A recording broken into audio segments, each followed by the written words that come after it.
Dichiarazione del Vicepresidente della Commissione, Alto Rappresentante Federica Mogherini. Grazie A lei la parola.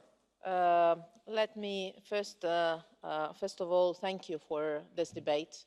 It is timely and it is important.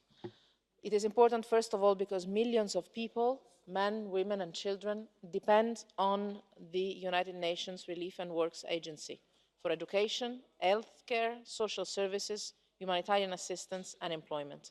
So supporting UNRWA is a humanitarian duty, but it's also our collective interest for peace and security in the Middle East. I will mention a few reasons why it is essential to support UNRWA, its work, and why the European Union not only is supporting it, but it's going to continue to support it and argue for continuous or increased support from other international partners. First, the work they do is crucial for the perspective of an agreement between Israel and Palestine. So it's a key political role or contribution more than role. UNRWA is not playing a political role. It's a key political contribution that UNRWA is bringing to the perspective of relaunching a credible peace process, because a just, fair, agreed and realistic solution to the refugee question is one of the parameters for peace negotiations, with the ultimate objective of achieving a two-state solution. So the work that UNRWA does provides the political space towards achieving a peace deal and building a Palestinian state. Second, it's a matter of regional stability. This strikes me every time when international players don't see the reality on the ground of the countries that are hosting, since decades, a huge number of Palestinian refugees. Reducing the activities on UNRWA would cause instability and even security threats all around the region. This is true for the West Bank and Gaza, that's clear, but this is also true for Lebanon and Jordan, that are facing themselves enormous challenges on other fronts. And it's obvious to all of us, I believe, no need for me to go in details about the huge pressure that both Lebanon and Jordan are facing in these years. So investing in UNRWA is also investing in our collective regional security. Third, education. The European Union has always invested and will always continue to invest in education of people and children to avoid any lost generation.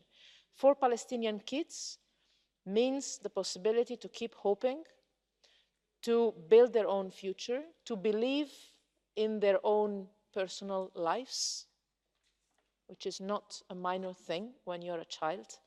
And it means also fighting radicalization. So it's also here an investment in our own security. Fourth, UNRWA is particularly important for the political process in Gaza, where work is ongoing, efforts are ongoing for the return of the Palestinian Authority. And Palestinian reconciliation is essential for the perspective of a viable state of Palestine. So for all these reasons, we are and we will continue to be strong supporters of the work of UNRWA, strong and reliable. Together with our member states, we are doing all we can to avoid repercussions from the US decision, to ensure that UNRWA can continue to operate and to ensure a continued engagement from all other international actors, but also from the United States. We have already increased our support in recent times. For 2018, the European Union will assist UNRWA by accelerating our first scheduled payment for this year.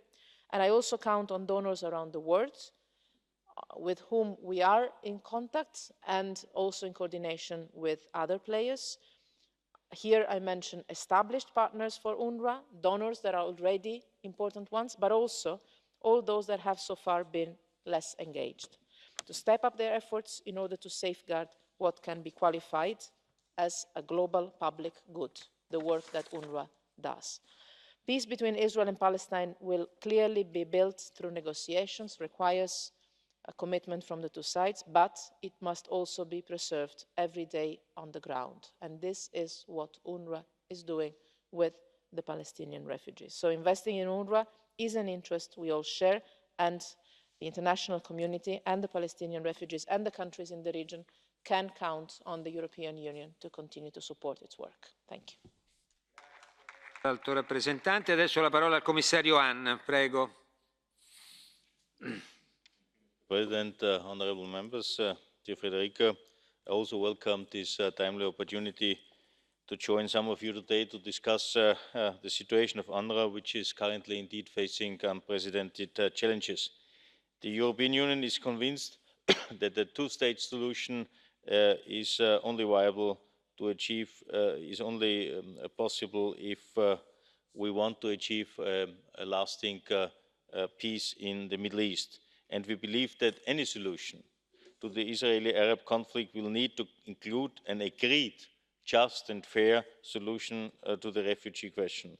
The Palestinian refugee question has existed for almost 70 years. The United Nations General Assembly established and mandated UNRWA to provide assistance and protection to registered Palestinian refugees until a just and lasting solution is found to their plight.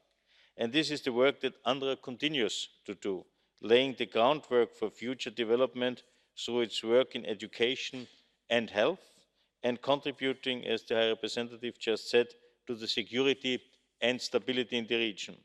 The Commission will disburse our scheduled payment for 2018, which is about €82 million, already by the end of February, and therefore much earlier than originally planned. And some of our member states have also announced plans to accelerate their contributions for this year. And I can tell you we will do this also in 2019 and 2020, at least to reassure from our side UNRWA. And it's still too early to tell you how exactly UNRWA will be affected, since the scope and nature of the cuts in US funding are not entirely clear. What we do know is that the EU will not be able to compensate substantial US cuts, given the pressures on available funds. We can and will actively assist UNRWA in reaching out to non-traditional donors in order to help the agency to broaden its donor base. And given the magnitude of the problem, we also need to work with host governments on how they might consider providing certain services that UNRWA cannot and maybe should not provide. Honourable members, UNRWA needs reform. Some of its financial problems are structural and indeed predate the US decision.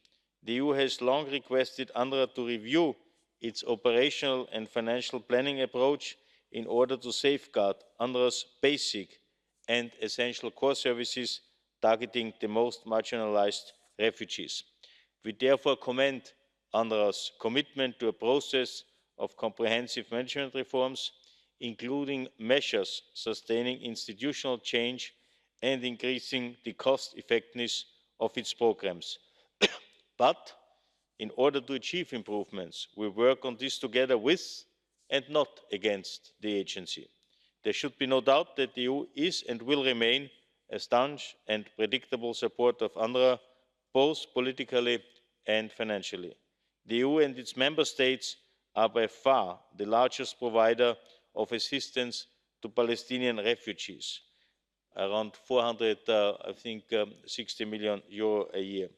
In June 2017, a joint declaration was signed between the EU and UNRWA as a framework for our financial and political support to the agency, as a further proof of our continued commitment, not just this year, but also in the years to come. Thank you.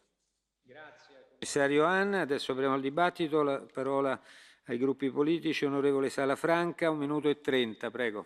Señor presidente, señora alta representante.